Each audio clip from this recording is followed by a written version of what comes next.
Yes, people, Arsenal with Ash here to preview our next big game for this week. Bayern Munich come to the Emirates in the Champions League, and this is a big one.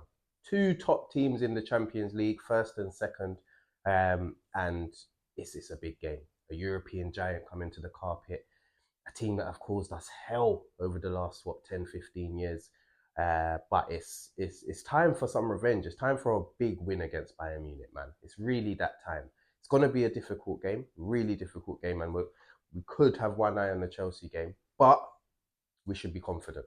We've just put our neighbours to bed. We're first in the league. We've got a 100% record in the Champions League, not even conceded a goal.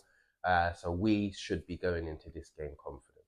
But we're coming up against a team that's also confident, a team that have won every single game this season, bar one in all comps. Yeah, 1 draw, 10 wins in the league, 4 out of 4 in the Champions League. Beaten PSG away as well, the European champions. So beaten English opposition this season already as well, with Chelsea going to their place and losing 3-1. They've got a Harry Kane who's banging form, Elise in form. They've got some serious talent. But like I said, we should be going into this game thinking that we're a proper European powerhouse as well. The team that we have at the moment, the way we're playing as well, we should be going into this game, going toe to toe with them and almost expecting a result, at least a draw. We shouldn't be losing this game. As good as Bayern Munich are, I truly believe, and the players should believe that we're a better team. We've got a better squad. We've got a better manager. Although company is stocks are rising, and yeah, it's going to be a big one. But let's talk about the team news first. So obviously, for them, the big one is Luis Diaz is on a suspension. He got a red card against PSG, a silly challenge on Hakimi. So he's going to be out for this game. But I think, apart from like the long-term absentees of Alphonso Davies and Jamal Musiala, I think they are pretty much going to be okay. Obviously, we never know until the team news come out. I think Kimmich was rested at the weekend, picked up a knock on international duty, but should be fine. So yeah, it'll be interesting to see who they bring in for Diaz. Could it be Gnabry that starts, our old player? Could it be the young boy that they've got that's been blowing up the scene over there, Leonard Carl, I think his name is. But yeah, it'll be interesting to see what they go with. And in terms of us, who's going to be back from injury, I'm hearing Odegaard is touch and go, might make it back in full training at least.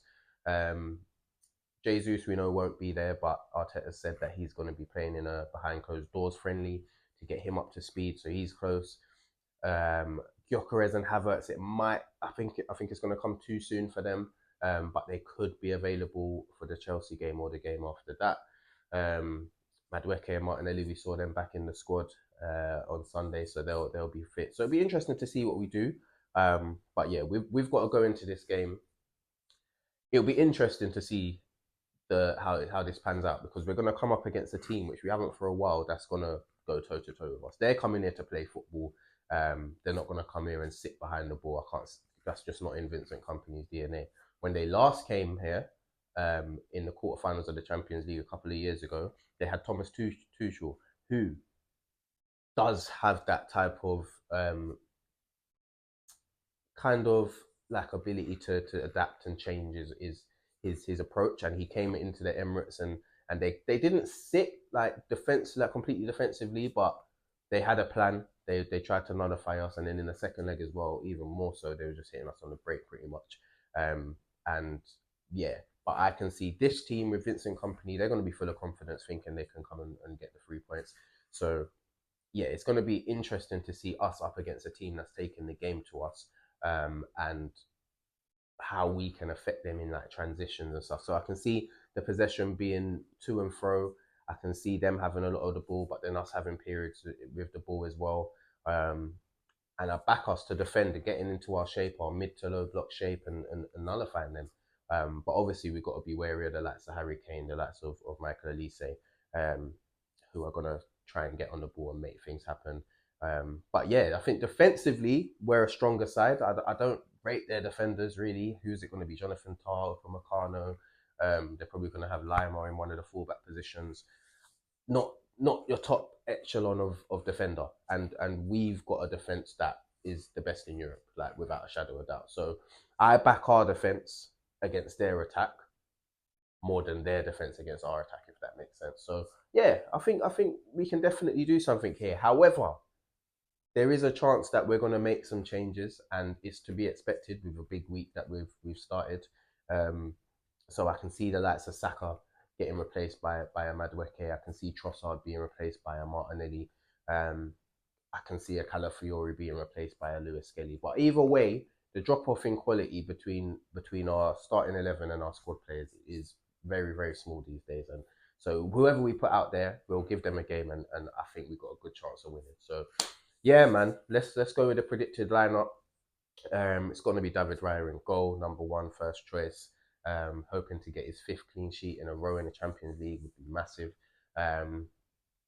At right back, I personally would go with Ben White. I'd give Timber the rest, and if Luis Diaz was playing, I'd be playing Timber. But I do back Ben White to, if it's Gnabry out there or whatever. Ben White's a good player still. He's still a really good player. So yeah, I'd play Ben White. I'd play Saliba and Hincapié. I'd keep that centre back partnership going, because I think they need to build up an establishment and an understanding to continue playing with each other. So it will be a really, really big test for them to come up against Harry Kane. Obviously, Saliba's played against him many a time. Hincapié would have played against him in Germany, but probably on the left-hand side more so than at centre-back. So this is more of a direct challenge. But yeah, I'd keep them two in there. At left-back, I'd put Miles Lewis-Skelly in there. I back him. I can't speak highly enough of Miles. I think he's a top player, and I think up against Elise it'd be a really good battle. And I back him to come on and show himself, and especially on the biggest stage. This is the Champions League. We saw it against Atletico Madrid when he got that assist from Martinelli. Yeah, I back him to do that. And Calafiori did hobble off on the weekend, and we could do with giving him a rest. So yeah, I'd go with Miles Lewis-Skelly at left back. Centre midfield, I'm keeping that double pivot. In my eyes, the best double pivot in Europe. Zubimendi and Declan Rice have to play. Zubimendi obviously back from suspension. Declan Rice, if he gets booked, I think will be suspended for the next game, which is away to Bruges, I believe. But yeah, that's 100% going to be the duo for me. And then I play Eze again in the 10. He should be absolutely buzzing, and he will be crucial in this game because, like I said, they're not going to come here and sit. So there's opportunities here for us to transition, and him with his quick feet, his power, his pace, he can cause them a lot of problems. So I'm going Eze in the 10. On the left, I'd go with Martinelli. Just have a bit of rotation. Get Trossard a little bit of rest because I'm playing Trossard on Sunday personally. Marino in the 9 again. We've got no other choice really. And then on the right hand side, I would go with Noni Madueke. Give Saka a bit of a rest. And if we need to bring the likes of Saka, Trossard, hopefully Odegaard's in the squad as well off the bench, then we can do. But yeah, that's the team I'd go with. And I'm gonna go with a narrow 2-1 Arsenal win. I'm gonna go with Eze to bag a goal, fresh off his hat trick, and I'm gonna go with Declan Rice to get a goal. But yeah, I think it's going to be a good game, man. A really good game. I'm looking forward to it. The atmosphere should be buzzing again. I think set pieces are going to be a massive thing as well. I know that some of the Bayern fans on social media are a little bit fearful of our set pieces. I don't think they're the best defensively in that area. So yeah, hopefully we can cause them problems, man, and go and get that long overdue win against Bayern Munich, man. But yeah, 2-1 win is my prediction. Let me know your thoughts in the comments. What's your prediction? Who do you want to see in the team? And yeah, hopefully we can go 5 from 5. But yeah, like, share, subscribe, all of that stuff. Hit that notification bell, and we'll see you for the next one.